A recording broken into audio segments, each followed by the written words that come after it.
Hi everyone, David Aragona and Mike Beer here, taking a look at one of the stakes events on Saturday at Gulfstream Park. Pretty early in the day, race 4 is the Sweetest Chant stakes for the 3-year-old fillies going the 1.16 distance on the turf course. And Mike, a field of 8 signed on for this one. Mark Cassie's got a pretty strong hand in both of these 3-year-old turf races on Saturday at Gulfstream Park, and he sends out the horse that I would imagine would be the favorite in this race. We haven't seen the morning line yet, but the number 8 Vixen just barely lost the Grade 1 Natalma as a 2-year-old last year and didn't run that badly in the Breeders' Cup. So she feels like the horse to beat coming in off her juvenile form, but remains to be seen if she's going to take a step forward in her 3-year-old debut. Yeah, that's probably the main question. She did show some real potential as a 2-year-old, and they're sort of taking a little bit of a step back here for a 3-year-old debut. Nothing wrong with her performance at the Breeders' Cup. She just wasn't good enough to go with those horses. This is obviously a better spot. Let's take a look at the Timeform US Pace Projector for this Sweetest Chant to see how these horses might sort themselves out into that clubhouse turn. And, you know, Mike, there's no horse in this race that necessarily needs the lead to be effective. And maybe the number 2, Coretto, goes forward again, though I wonder if the connections are going to be looking to change tactics with her after it didn't really work to be as aggressive as they were last time. And you look at horses like the number 7, Fede, who's a real wild card with regard to where she'll be first time on the turf. And Vixen is not a horse that necessarily needs to be in front. I wonder if they could get aggressive with the number 4, La Gioconda, who showed a lot of speed on debut on the dirt, tries turf for the first time. Yeah, I agree with you. I feel like the 4. First of all, I hadn't really checked this pace projector until just now, and I'll be honest, David. I'm surprised that they have this listed as a fast-paced race. That's not how I looked at it when I handicapped it, and I did think that there was a chance that the 4 could make the lead here. Let's go through this field in post-position order, beginning with the number 1, Vixen to Be, a horse that took 3 starts to break her maiden. I thought got a really good trip when she broke her maiden on that 3rd start at Keeneland, saved ground under Jose Ortiz, was able to make that smooth move to tip out at the top of the stretch and was able to wear that field down late. Her next race was on the dirt, and the Golden Rob was just not as good cheer and the others there, but got back to the turf last time in the Ginger Brew. And, you know, Mike, we were talking about this one a little bit before we started recording, just the kind of trip that maybe wasn't going to work out given the way the race unfolded. Yeah, she didn't really have a fair chance in there. Once she wound up rated off the pace and just wound up last around the final turn that race, and they weren't going fast in front of her. So Saez just had no chance to really improve because he was behind horses all the way around that final turn. It's, you don't want to blame Saez for it because he was riding a 50-1 shot. And when you're riding 50-1 shots in stakes races, you try to save some ground and you hope that you get lucky. And he didn't get lucky in there. Once he got blocked, he had the angle all the way to the outside, basically running sideways through the upper stretch. And she still passed a few horses late in there. I thought it was sort of an underrated performance, David, and she'll be a big price once again in here. Coming out of that same race is the number 2, Coretto, who was got a very different kind of trip. She was much more forward, was actually leading into the clubhouse turn, kind of shared the lead down the backstretch. It's not like they were walking up front. The pace, I would say, was honest. And the winner, Nitrogen, did close to victory, though I think Nitrogen is a pretty talented filly who can overcome race dynamics. And she is not back in here, I think, thankfully, for all of the competitors in this race. Coretto, Mike, just looked like she got a little tired at the end. She couldn't really go with those horses late.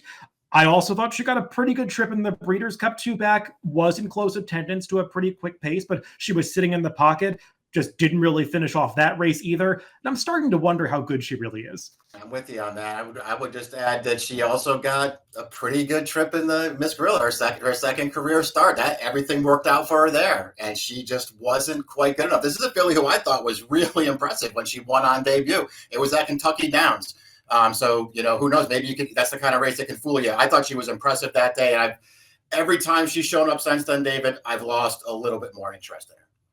She does pick up Irad Ortiz, so maybe that's going to drive down the price a little bit on Coretto. The number 3 is Ramsey Pond, a horse who's stepping back into stakes company after trying an allowance race last time where she chased home Lush Lips, who just got loose on the front end. It was just sort of a speed race where those two just chased each other around the track, and Ramsey Pond was never really a threat to that winner, but did stay on pretty well for second. Her prior stakes attempt in the Wait a While, I thought she ran okay. She lost a little ground coming around the far turn, looked like she might be off the board in upper stretch, and stayed on pretty well to secure 3rd at the end. She's a horse who ran a big race at Kentucky Downs when she broke her maiden and is still trying to get back to that form. Yeah, exactly. I mean, at least, she's sort of steadily heading back in the right direction, I guess, if you want to look at her that way. I didn't really like her first two stakes attempts, both of them here at Gulfstream. She ran fine in the way to Altuve, but I don't think it was a great performance. And then, just thought she got a really good trip last time, sitting second around the track and finishing second, but never could really make a race of it. The number 4 is Gioconda, the horse that we talked about. Might get an aggressive ride in this race if they want to make use of the speed that worked so well for her on debut when she won in the slop. Just was facing a field that she was way better than that day. Didn't get much of a speed figure, but she was visually impressive in victory, winning off by 7 lengths. Came off a little bit of a layoff last time and tried the synthetic when she moved up into allowance competition. I will note she was actually entered in the Ginger Brew, so they wanted to get her on the turf. She just got stuck on the also eligible list, so they ended up running in that allowance race the next day. And Mike, I thought she put in a pretty good performance, showing that she does want every bit of that distance. The 2 horses that finished ahead of her both traveled on the rail for much of their trips. She got pushed 3 wide on the far turn and was staying on pretty well towards the end.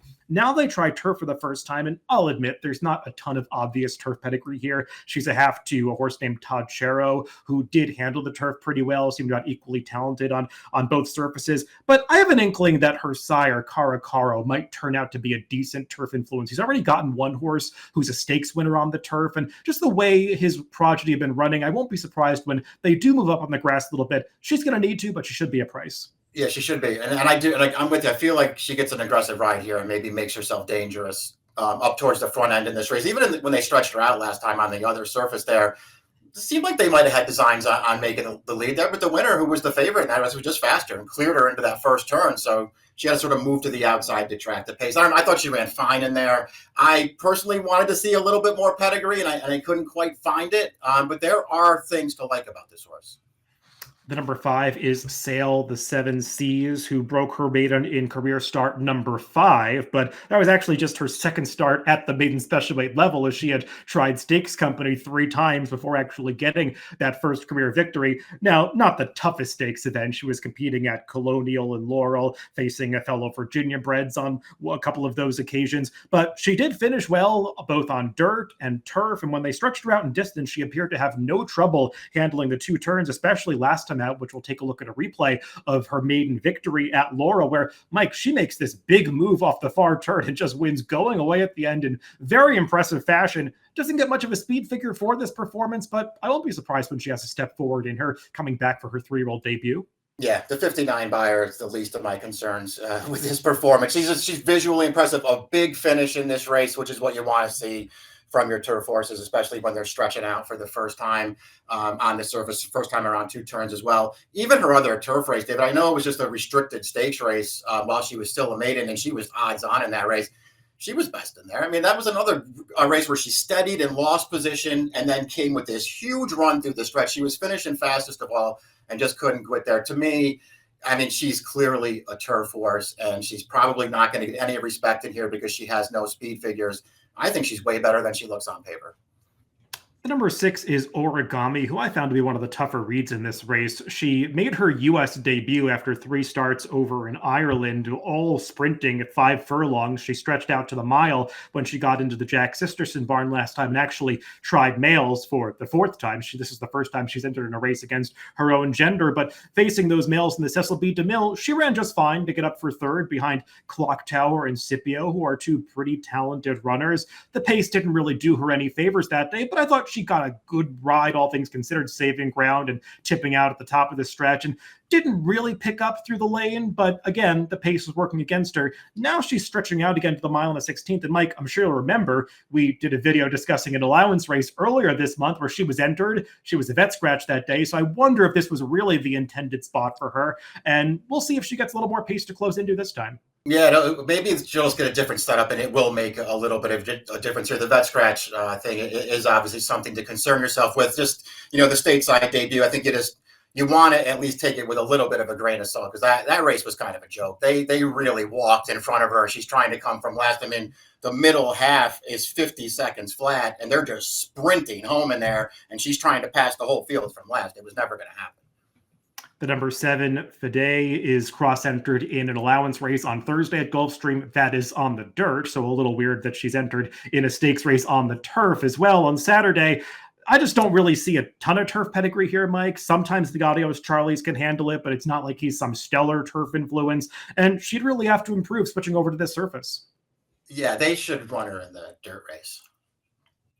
The number 8 is Vixen, and she is the one that we said is kind of the key to this race because she ran some pretty nice performances as a 2-year-old, particularly her runner-up finish in the Grade 1 Natelma, which was sort of the Grade 1 Marcassi Stakes. I think he had half the field last year. We'll take a look at the stretch run as she is kind of sandwiched between her two Marcassi stablemates. She is actually the one closing down the outside, and the winner is the horse that battles back between horses.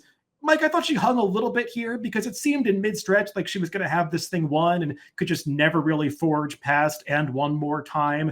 They did press on to the Breeders' Cup after this, and she was done no favors by that post-position draw, stuck all the way out in 13 of 14, and predictably she got hung wide around the turn. So I don't want to put too much stock in her 6th-place finish that day because I actually think she ran okay in that race. Not coming back for her 3-year-old debut. She's the horse to beat based on her prior form from last year, but you never know if they're going to take that step forward. Yeah, agreed. I do think she's probably the horse to beat in here. And maybe it's just a great spot for her, David. We'll see what kind of price she is. I'll be honest, we looked at the replay of the Grade 1 Natama, and I'm still holding that race against her. I really liked her. I thought that was a great spot for her. I thought she got a great trip in that race. And as you said, maybe she just hung, but she just, to me, lost that race without an excuse. Her Breeders' Cup was fine, but it didn't do anything really to get me too excited about her going forward. If she's the horse to beat in here, I think she is the horse to beat in here, but I'm not taking a short price on her. I thought there were other interesting horses in this field. Let's throw up our picks for this Sweetest Chant. And Mike, I think we're both going for horses that need to improve, but look like they still have some upside. I put the number 4, Gioconda, on top, trying turf for the first time. I'm just hoping she gets an aggressive ride, is able to establish the lead in a race that appears to feature a pretty murky pace scenario. And I've got some inklings that she's going to be okay on this surface. You're also going for a horse with upside with the number 5, Sail the 7 Seas. Yeah, we'll see what we get here. She's off a little bit of a layoff. She's obviously got to get a lot faster, but I'm not really worried about Trombetta bringing her back in a stakes race. He was doing that all throughout her 2-year-old campaign. They obviously liked her. I really like both of her turf races and just wasn't convinced that she's overmatched by these horses. She'll be a price. 4-8-2-6 for me and 5-6-1-8 for Mike in race 4 at Gulfstream on Saturday. It is the Sweetest Chant. Good luck if you're playing the races this weekend.